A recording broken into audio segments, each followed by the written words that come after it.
everybody, Tim Norris here, aka GreyElephant. And Carmen Norris. And welcome to a quick review by GreyElephant Gaming. What are we reviewing today? Today we are reviewing Steamworks. Yes, by Tasty Minstrel Games. Now, if you haven't had a chance yet, we strongly suggest you check out our live play. There's a link right here. And that's going to give you guys a great understanding on how this game plays in artificial and fake time. In real time. Real time! That's right. We're going to go head-to-head to see who can build the best engines and please the Queen, the almighty Queen, Her Majesty. Yes, I think I pleased the Queen, personally. You may have thought you pleased the Queen, but she was faking the whole time. Oh. So this video is going to be all about our opinion of the game, and we will make references to the live play. So let's talk about what's happening in this game. This is a very thinky game, in my opinion. This is a game that can be full of a lot of AP, because the game will be constantly changing based upon what type of machines that not only you're building, but as what your opponents are building as well. And what's available on the conveyor belt and what's not available. Exactly, because you may not even be able to build the same machine. That's the thing. The machines will always change based upon availability. Right. I had a couple of turns where I had some AP because you only have 2 workers. And, you know, if I had 4 workers, I would have everything planned out at that point, because I knew exactly what I wanted to do. You know, 4 actions I would want to do. You would get the 4 workers late game, but yeah, but I only had 2 at that point, so, you know, I had to actually make a tough decision as to which was most important. Right, and that's the thing. What I like about this game is that, you know, you're not like, you know, every player will have a player board that has different sets of actions on them. They have different starting resources, yada, yada, yada. This is a game about saying, well, you know, I'm not crazy about, you know, all these spots, so I'm going to make a new spot. I'm going to make a new spot where I'm going to put a guy, and then something's going to happen.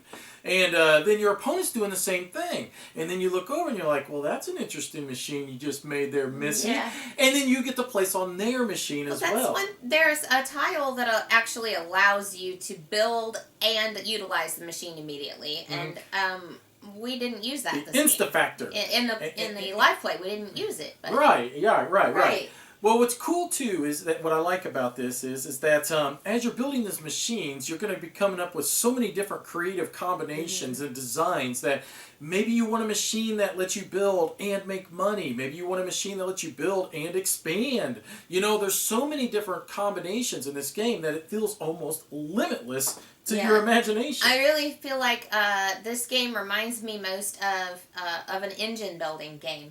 Only most engine building games are probably rely on cards, you know.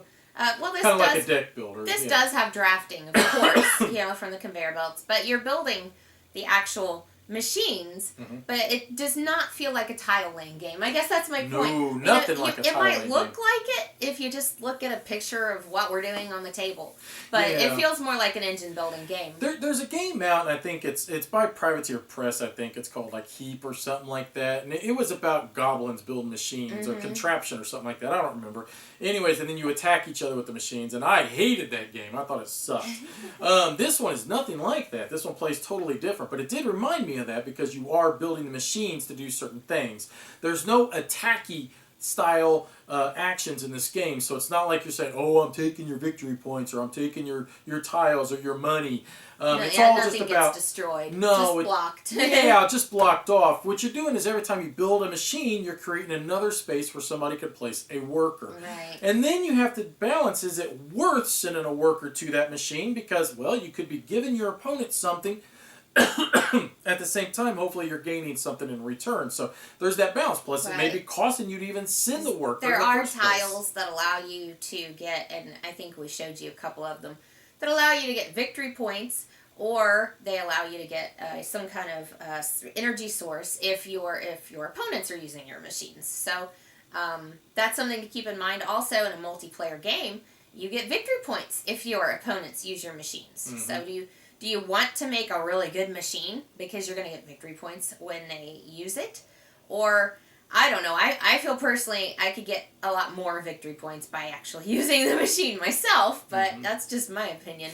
Well, what's nice is that because then you have the option of using the machine twice by putting your own worker on your own machine and then using your own personal board to Right. activate the machine again. And that's, wow. I mean, you could come up with some crazy stuff. Right, So, but you can only do that one time. So if your opponent takes 2 spots on your machines, you're not going to be able to utilize both of them. Right, So right. your opponent can still block you. absolutely. And well, that happened in our live play. I think that it works really, really well as a 2-player game. I think that it probably changes quite a bit as a multiplayer game because, for one thing, in a 2-player game, you're not collecting victory points from your opponent using your machines. You're getting money instead. Correct. But So ultimately, you like the game. ultimately, yes, I really enjoy it a lot. I mean, it's like an engine building game, but it's different than any that we've played. Yeah, Yeah. it is definitely different. I like this game quite a bit. I'm really shocked because one downside is I think the rulebook is a little vague, and it was a difficult game for me to learn because the rulebook, which is odd for Tasty Minstrel because they always do so well in the rulebooks. I mean, some of the tiles, they have one of the tiles that ain't even listed in the rulebook, and Yeah, it was my that's an tile. oversight, and I felt like it did leave out some important information that could have helped clarify some of our questions that I know we had. Right. But I feel like we finally figured it out. It finally clicked, and once it did, we played it wrong, I think, 2 times in a row, and then finally we started playing it correctly, and it was like, oh, okay, well, this makes much more sense, you know? It makes more sense. It got a little more difficult because Yeah. when we were playing it wrong, it was like, oh, free for all. But it got more difficult, and it became more enjoyable because you really had to think about what you're doing. You really more have to so. plan. And I think that's what I enjoy so much too. It's like you're going to create whatever you want to create. And you're not pressured to create. And what I mean by that is that you're going to make the machine that you want to make.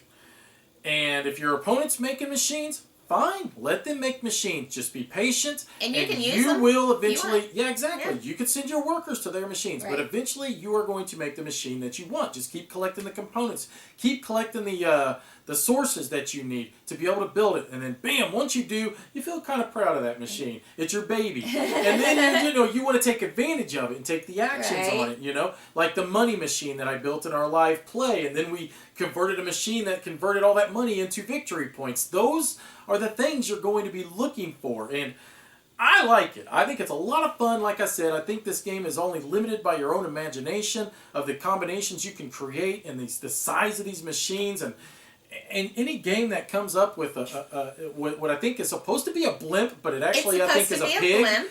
But we And believe it's I'm a really, pig really now. sorry that I call it a pig because it kind of ruins the theme. And it but, allows us to say "pass the pig." It's a blimp this you know. way. Pig And that it way. is a pig this way.